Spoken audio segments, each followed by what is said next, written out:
Nú ætlum við að fara yfir það hvernig við gerum einfalt súlurit í Excel. Við byrjum á því að finna bara glósuskjalið þar sem við vorum búin að setja upp einfalda tíðnitöflu.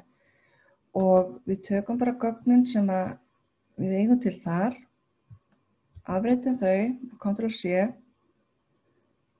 búum okkur til nýtt blað og límum gögnin inn með því Enter. Nú erum við komið með gögnin sem við ætlum að teikna upp í súluritinu. Til þess að geta gert súluritinu þurfum við að hafa tíðnitöflu til þess að vinna með. Nú, þetta er bara einföld tíðnitöfla sem á að endurspegla strjála talnabreytu, þar að segja að við fáum bara heila tölur og því þetta er bara fjöldi. Og það sem við gerum er að við veljum með fyrirsögninni alla tölurnar í dálkinu fyrir utan samtöluna. Við tökum samtöluna ekki með, passum okkur á því.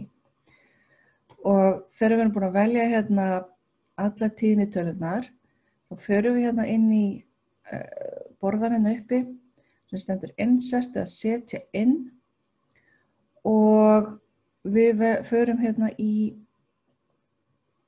það bil fyrir miðju og finnum við þannig insert column og board chart eða setja inn súlurit.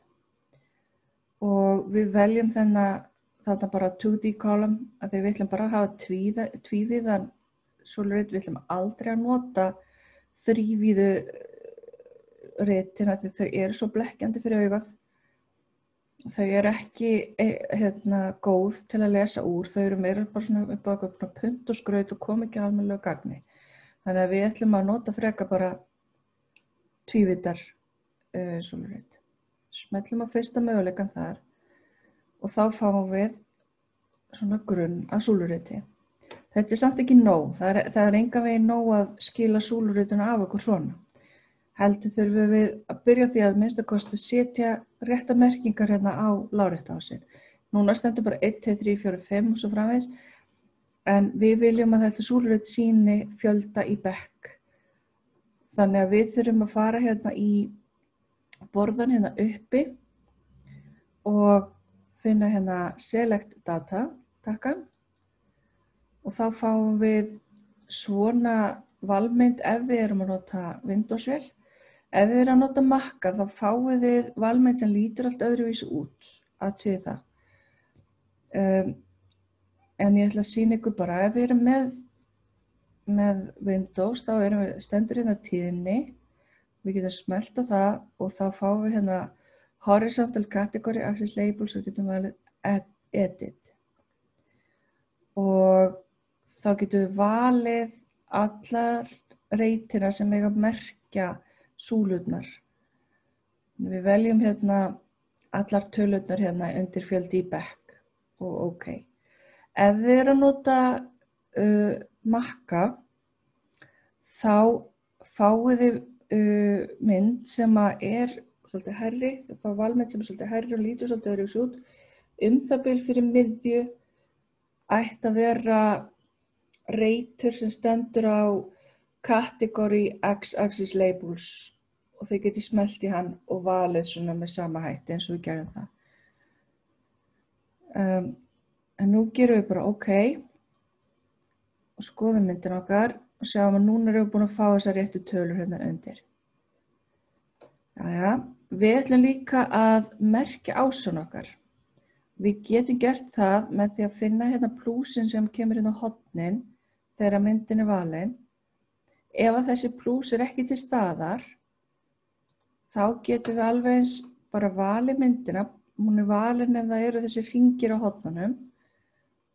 Þá förum við í chart design borðan og förum lengst til vinstri þar sem er takki sem heitir add chart element eða bæta við hlut og við veljum þennan takka og förum í access titles og við bætum við bæði horizontal og vertical, bæði lárétt og lóðrétt. Þannig að þá koma inn svona reitir þar sem getur skrifað merkingar ásana. og við merkjum alltaf ásjón okkar. Það algjörlega bannað að vera að henda upp einhverjum myndum þar sem að ásjónir ekki merktir. Nú, hérna niðri getum við merkt fjöldi í bekk og á lóðrétta ásnum þá setjum við bara tíðni. Og hérna uppi titill og við setjum líka alltaf titill á myndirnar okkar. Setjum þetta þá til dæmis bara fjöldi í bekk í Emma. Svona. Þegar við erum búin að gera þetta, þá þessi mynd cirka tilbúin. Við getum náttúrulega að fikta eitthvað aðeins meira í litum og svona ef við viljum það. En þetta í raun og veru fullnægjandi mynd. Eitt sem ég vil nefna áður en við hættum, það að við verðum að gæta þess að sýna uppsólunásinn helst alltaf alveg niður í 0. Þið sjáu hérna mynd að tölurnar hérna til vinstri, það stendur hérna 0, 1, 2, 3, 4, 5 og svo framvegis. Stundum vill Excel ná það til að klippa neðan af. Það sem að það allt í einu búið að stytta allar súlurnar og þá búið að reyna að vera íkja svolítið óeðlilega mikið munin sem á hæðinni á súlunum. Þegar þær eru kannski allar álíka stórar en það lítur út að vera mikill munur. Ef þið lendið í því þá þurfum við að smella á þennan hérna ás. Þá kemur svona kassi utan tölurnar og þá þurfum við að fara hérna í format axis sem kemur hérna til hægri. Ef þið sjáuð ekki format axis þá þurfum þið bara hægri smella og hægri smella á þetta og velja format axis að þetta vera hérna í valmyndin sem kemur þá upp.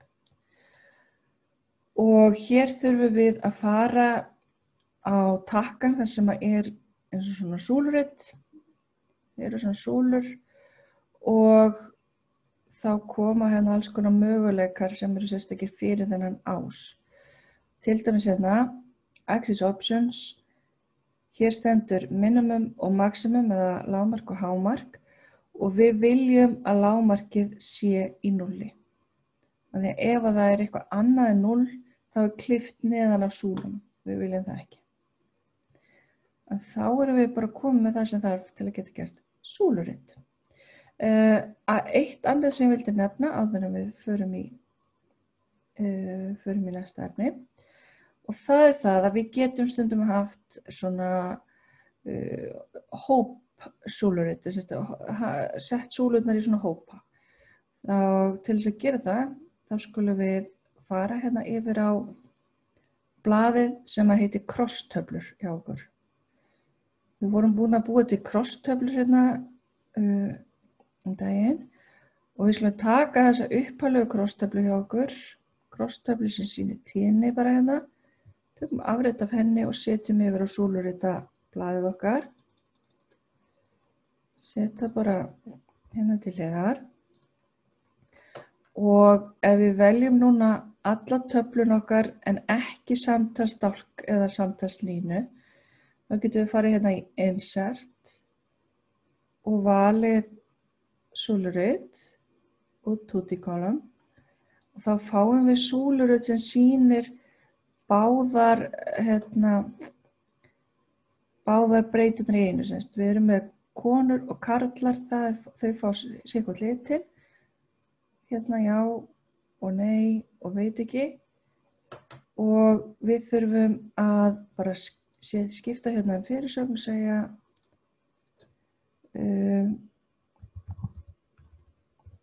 ert þú ánægð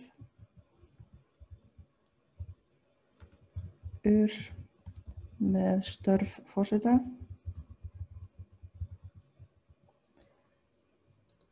Og við getum merkt hérna tíðni, það svo sem ekki nauðsynlegt af því þetta bara tíðni, þetta svona frekar augljóst. En við þurfum að hafa allan inn í merkingu á hvað þýðir hvor litur. Og það kemur hérna sjálfkrafa niðri. Þannig að svona getum við gert einföld svona súlurit sem sýnir 2 breytur í einu. Og þá erum við bara komið þetta í bili.